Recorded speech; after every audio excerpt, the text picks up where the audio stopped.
যে বৈঠক ছিল তারপরে যেটি জানানো হয়েছে যে তার অবস্থা অনেকটাই স্থিতিশীল, কিন্তু বিএনপির পক্ষ থেকে যেটি বলা হচ্ছে যে শুধুমাত্র বিএনপির তার যে ব্যক্তিগত চিকিৎসক এজিএম জাহিদ হোসেন তার বক্তব্যই আসলে চূড়ান্ত, এবং তিনি হয়তো আজকে গণমাধ্যমের সঙ্গে কথা বলতে পারেন। তখন বেগম জিয়ার যে শারীরিক যে সর্বশেষ যে অবস্থাগুলো সেগুলো আমরা জানতে পারবো। জানেন ডক্টর জুবাইদুর রহমান তিনিও গতকাল এসেছেন। তিনি কিন্তু তো খালেদা জিয়ার মেডিকেল বোর্ডের একজন সদস্য। একই সঙ্গে যুক্তরাজ্যের ডাক্তার বেনি তিনি বিশেষজ্ঞ ডাক্তার তিনিও রয়েছেন। তো সবাই মিলে আলোচনা করে আজকে একটি সিদ্ধান্তে আসা যাবে যে বেগম জিয়ার যে বর্তমান যে শারীরিক অবস্থা তাতে কালকের তাকে লন্ডনে নেওয়া যাবে কিনা। কারণ গতকালকে তাকে লন্ডনে নেওয়ার কথা ছিল, কিন্তু যান্ত্রিক গোলযোগের কারণে যে বিমানটি আসার কথা সেটি আসতে পারেনি। সেই কারণে এবার নতুন একটি বিমান আসার কথা রয়েছে, যেখানে যেতে করে তাকে লন্ডনে নেওয়ার কথা। এখন আজকের তার শারীরিক পরীক্ষার পরে আসলে সিদ্ধান্ত নেওয়া হবে যে কালকের তার লন্ডনে যাওয়ার মতো অবস্থা রয়েছে কিনা। কিন্তু এখন পর্যন্ত আমরা যতটুকু জানি যে তার শারীরিক অবস্থা অনেকটা স্থিতিশীল রয়েছে, আগের থেকে কিছুটা ভালো।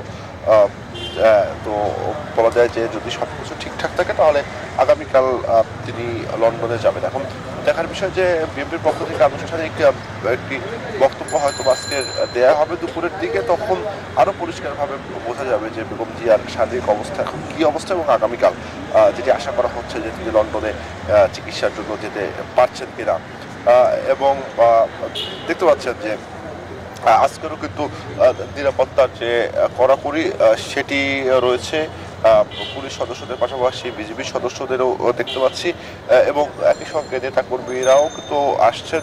যদিও দলের পক্ষ থেকে তাদেরকে আসতে নিষেধ করা হলেও ওদেরকে আসছেন।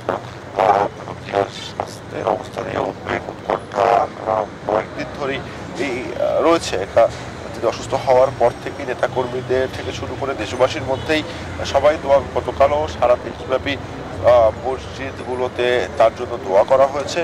দেখো যে বিষয়টি যে আগামীকালকে যে বিমানটি আসার কথা রয়েছে তার ক্লিয়ারেন্স কিন্তু বাংলাদেশে শাহজালাল আন্তর্জাতিক বিমানবন্দরের এটিসি থেকে ইতিমধ্যেই নেওয়া হয়েছে। তার মানে কোনো ধরনের জটিলতা থাকছে না। সেটি যদি তাকে দেয়া হয় সেক্ষেত্রে দলীয় সূত্রগুলো যেটি বলছে যে সকালের দিকেই তাকে দেয়া হবে, এবং এখন পর্যন্ত যে তথ্য রয়েছে যে তার যদি শারীরিক অবস্থা সবকিছু ঠিকঠাক থাকে তাহলে আগামীকাল সকালে, তার মানে রোববার সকালে তাকে লন্ডনে নেওয়া হতে পারে বলে এখন পর্যন্ত আমাদের কাছে তথ্য রয়েছে। তো এই ছিল আসিফ আমার কাছে এবার সামনে থেকে সর্বশেষ তথ্য।